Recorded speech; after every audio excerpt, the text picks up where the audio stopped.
We cannot allow incitement to violence by any leader, not now, not in the future, because this country learned the hard lesson in 2007. Mr. Yesa, Wewe, I want to remind you that when the Gen Zs were killed, you are the Minister for Interior. Now, ladies and gentlemen, as of currently, we know what is currently going on.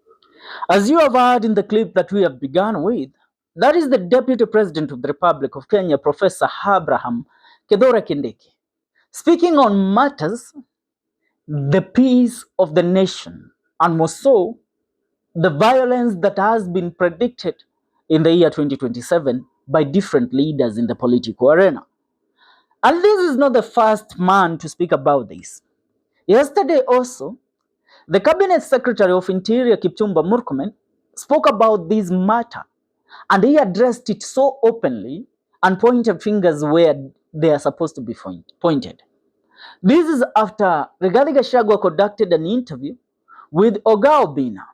And in that interview, Rigathi Gachagua said that if President William Ruto interferes with the elections of the year 2027 and steals the election, that they, the opposition, will make what we had in 2007 a Christmas party.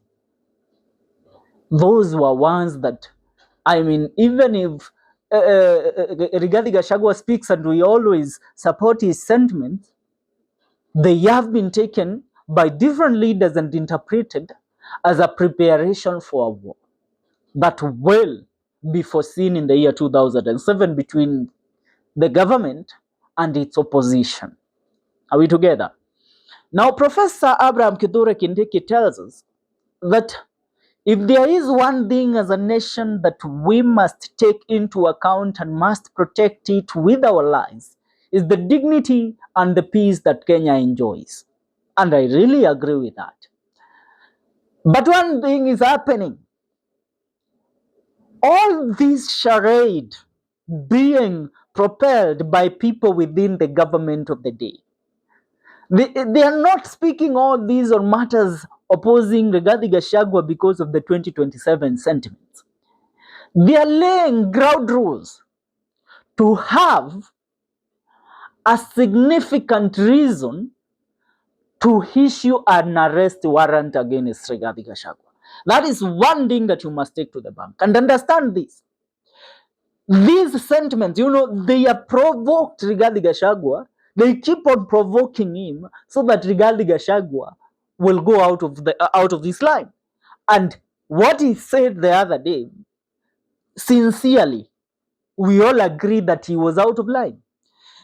Rigathi Gachagua pointed out at President William Ruto for the Kiambaa murders in the year 2007, which is something that he has repeated several times. And he has been warned. Even the Kalenjin community elders came together and sent out a warning against Rigathi Gachagua for his all-time sentiments, always referencing the 2007 murders and pointing fingers at President William Ruto, saying that he had a direct play in the Kiambaa murders in the year 2007.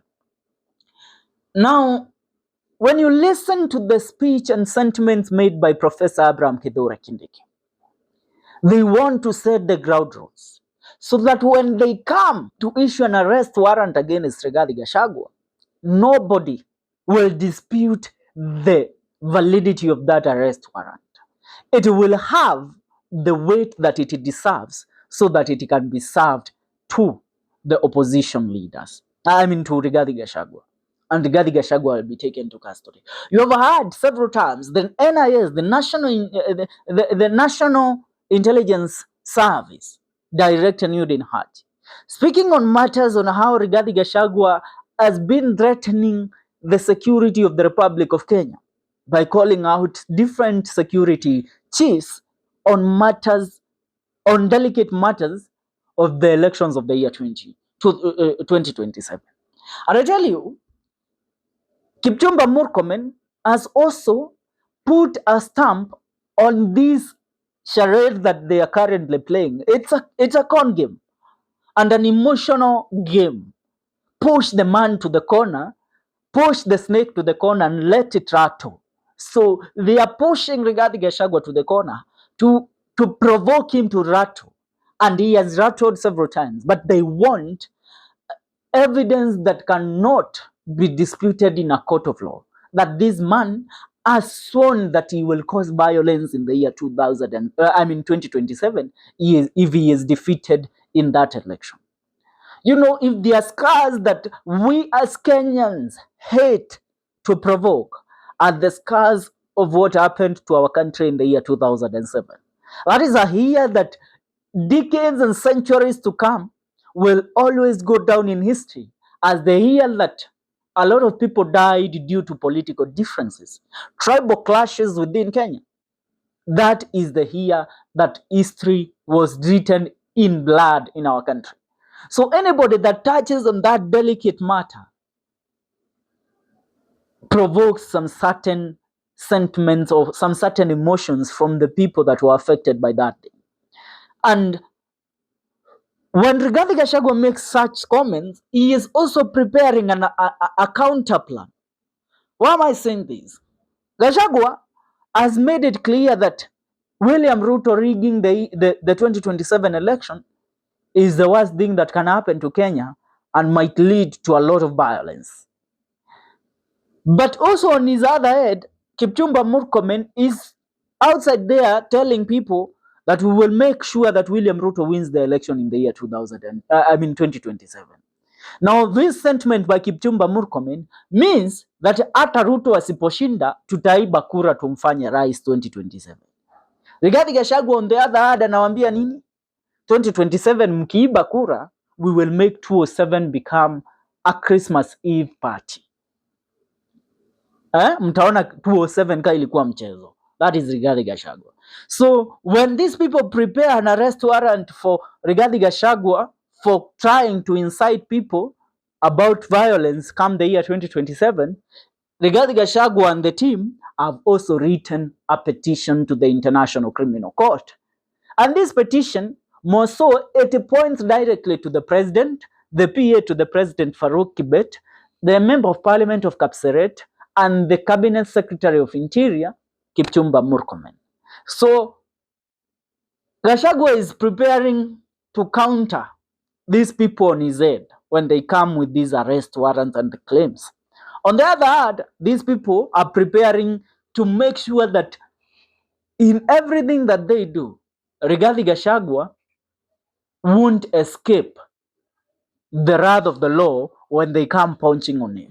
Because when you listen to Kedore Kindiki, you listen to Kipchumba Murkomen, you listen to Aaron Cheruiyot, you listen to Farouk Kibet, it seems that the game is on for them to come and arrest Rigathi Gachagua. And you heard Kipchumba Murkomen recently saying that Rigathi Gachagua is supposed to be summoned by the Directorate of Criminal Investigation because of violating his oath of office and going to expose state secrets against the oath that he took as the Deputy President of the Republic of Kenya in the year 2022. We agree, Rigathi Gachagua has given us some insight on some certain matters in the country. But does that guarantee his arrest? Rigathi Gachagua, when they say that he should be arrested, he goes ahead to tell them, you are saying that I've violated my oath of office. Kusema wamedanganya, wameiba, exposing thuggery and exposing what the government has been doing is what you are calling violation of the oath of office. If so, then come arrest me. A task force is already formed, and that task force has been digging to Rigathi Gachagua's allies, to Rigathi Gachagua's family. They have been investigating his sons, his wife, Rigathi Gachagua himself, his brothers, sisters, nephews and nieces, cousins. They are all under the radar. But the man has been so clever that he does not have any, financial misconduct that they might put a blame on him. Ndio maana imekuwa vingumu sana kuweza kuweza kuget that arrest warrant, and so they have resorted to what? To provoking him so that he, Rigathi Gachagua, can tie himself with his own mouth. Hilo ndilo ambalo linaendelea, mtazamaji. I would love to hear your comments in regards to this. Achia maoni kwenye comment section. Tuungane katika video zetu zijazo. This is the Kenyan Daily Report, and my lovelies, make sure umesubscribe. Subscription costs you nothing. Nyayo kwa sasa.